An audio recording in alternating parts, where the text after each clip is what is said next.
Okay, this is the first type of radio stack that there is. This one doesn't do the flip thing. It's literally a COM 1 and a COM 2, a nav 1 and a nav 2, and they both have buttons that go up and down. Alright? That's all they do. You don't flip on these or anything because there's no standby on them. But this is, I think, is because it's an older type, or it must be a stripped down or a cheaper type. This is in the 178 Cessna, which is a tiny little plane. Alright, so that's one type. Alright, you can see on this one the aspect is, you can really see the difference on it, where you can see both sides of the seats in it. I really like it. It's going to be nice when you get the IR thing that'll turn around, because the views out the window are absolutely fabulous. And it changed the resolution somehow or another. It looks very smooth on my setup now. That might be just me imagining it, but I actually think it does look very smooth. Anyway, radio stack number 2. I have my switches here, so I'm just going to turn on the power. There we go. So this is the radio stack, which is what most are using. As in, it's got a standby. That's the flip I'm talking about. So this is why it's actually a full stack is actually 1, 2, 3, 4, 5, 6, 7, 8. It's actually 8 radios, or it's actually 4 full radios, but uses 8 screens. And so each radio is on this one, like any others. It's the first signal here is the one that you're running on. So even though this is a communications radio, and this is a communications, that's COM 1 and COM 2, and that's his nav 1 and nav 2. Now, how this works is, up here you can flip between COM 1 and nav 2. This is another panel I just forgot all about that we're going to have to do. This is the audio. That's just when you turn them on, it'll start beeping when it picks up the nav. So that's the audio for what you're going to listen to. And whether it's this radio.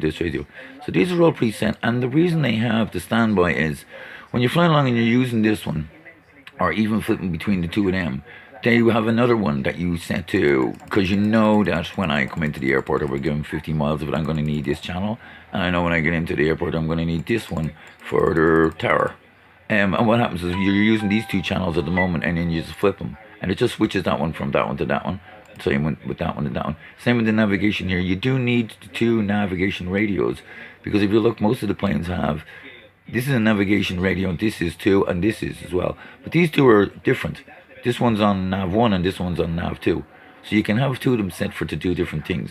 So you do need 2 nav radios, and you do need a certain amount of it. This is the setup I want to build. Is this one here. It's going to be the half stack of these. And the reason for it, then we've just put a switch on that flips it from nav radio 1 to radio 2. That's fairly normal as well. The full stack will be one of these when we get it done. But I'm thinking that as soon as we do one radio, they're all the same anyway. And I want a full one of these myself, because this is what I'm used to flying with. Like, this is the Baron. So if you're going to learn to fly, in something like this, this is a fairly cool plane for learning to fly. I'm nearly sure with this one you can where we go. This one you can nearly fly on one engine. She's very forgiving. Alright. And that's the radio stack theory. I'll show you the another couple too. Okay, this one is the dash. So this one's an older plane. You can see the radio stack is down there. I actually have a button set for this, so it should jump in or find you. You. There you go. There we go. Oh, because I changed the aspect, that's why it's all getting further away. The aspect is changing all of them. You go away. This is an older plane, but this is a full stack. You should come on. There you go. So this is the same thing. It's a full comm setup, which is what we're building, or I want to build, which is one of these, which is a full COM 1 and a full nav 1. When then we have another switch that flips it from these two to these two. I know the game has it set up in that where it will do all of that anyway, and they're all labeled in it. The other thing is the ADFs. I just got the hang of these two babies as well, and they're very, very simple. They're just directional finders that pick up radio signals and just sort of points at it. So there's a left and a right one. So it's just for balancing in between. It's the older version before they had knobs and drawers and all that up and running. Still have to make one of these as well. So this is the Dash 10 as well. So I will probably end up replicating this whole panel.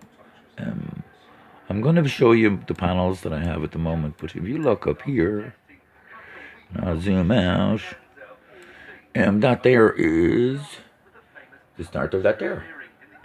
So if I can get this together, I'm actually going to build a replica of the Dash 10. It'll be my one, my simulator when I'm finished, I presume. But we were going to start off smaller than that. This is just stuff I'm working on while I have nothing to do. Let's see where we're going. This is the 12 bulb one. I think this is very simple. I have all bulbs already. I'm just going to cut holes in this cardboard and put them in. I think it's basically straightforward. I think I can figure that one out myself. These ones I made some changes on. So this one here, looking at it with the size of the switches and that, I'm going to cut this off here. This here was a panel that was going to be an extra panel for a 4-engine setup that would come with it that we could sell as a separate one. I'm not going to do that. I'm going to take that out and make this a panel itself. I have to start breaking these panels up. They're turning out to be, they're either too confined, and even with little buttons, like they're only little switches, but they're still, you can see where this is going. So I'm going to cut this one off, and I have this already expanded, so this is going to come out, and it'll be this full panel. So on the left hand side, just this one alone now is going to end up being 12 or 14 by 8 or whatever that's going to be working out. So the same is sort of happening to me with the other panels. Like the radio panel, this was the left hand side. I don't know whether you're going to be able to keep up with me with this, but this is the left hand side. So this one had, without a radio, without the radio that we're going to be building, I was actually made, this is the COM radio switches and the nav radio switches. And this is just the flight code input. So I was only going to put the knobs on these. And we will probably make one of the panel setups that only has the knobs on them. And then you're just, actually we will be making a whole panel setup that has no digits on it at all. But I just want to make the radio stack up for myself, and I want to make this autopilot up as well. I know they will sell like hotcakes, and they're not complicated. It's the exact same technology, the exact same program it should be. It's just the altitude on one of them, the input on it. This is just the vertical speed you're going to be setting, which is set with a knob, and it's all the same stuff. And then this is just the heading on it. So that's the flight control system. That's the whole autopilot. So I'd like to make that as a separate one for myself anyway. I'm not going to worry about it. The main ones that we're doing at the moment is this switch, which is sorted. The lights I can pretty much sort out once I do one bulb. I will send you the information on this panel today. And this is the size, basically the size and the setup on the radio stack that I want to do. These buttons, I think I told you before, I have to put the LCDs, I'll move them to the top and the buttons on the bottom because you actually cover when you turn in the knobs, you cover your hand with the thing. So I do want to make this panel, even if it's just for myself, and it will solve, once that's done, like I said, it'll be, most of the technology will be finished where you won't have to be putting a huge amount of nonsense into it. Because the panel, the only one that we haven't done is, still got 2 to do. Running around in circles here. Anyway, I'll give you this one, and then we'll work out the autopilot. I'm not too sure about the autopilot, what to do with that. We'll discuss that. We might be better off with the 9-pad touch button system. And then it would just alter the stuff on the screen. Another thing is, nobody who's going to need any of the readable gauges on any other panels if they're using the large screen with the head movement thing on it, because you can physically just bend down and look at the dial without having to do anything, and then switch the switches on your dashboard. That would be one of our main selling points on the smaller panel. So as you can see, I'm just going to make up all of these panels digitally or try and get them worked, and then when we're going to put them for real, I'll have to move around whatever. Like I said, I'm just getting to the stage where, as some of the stuff is coming in, I'm realizing that I don't want all of this that compact there. And because we're only dealing in 8x8s, we'll just end up making another panel. So be it. once they can stack up the panels in the box when we're sending them, I don't really care.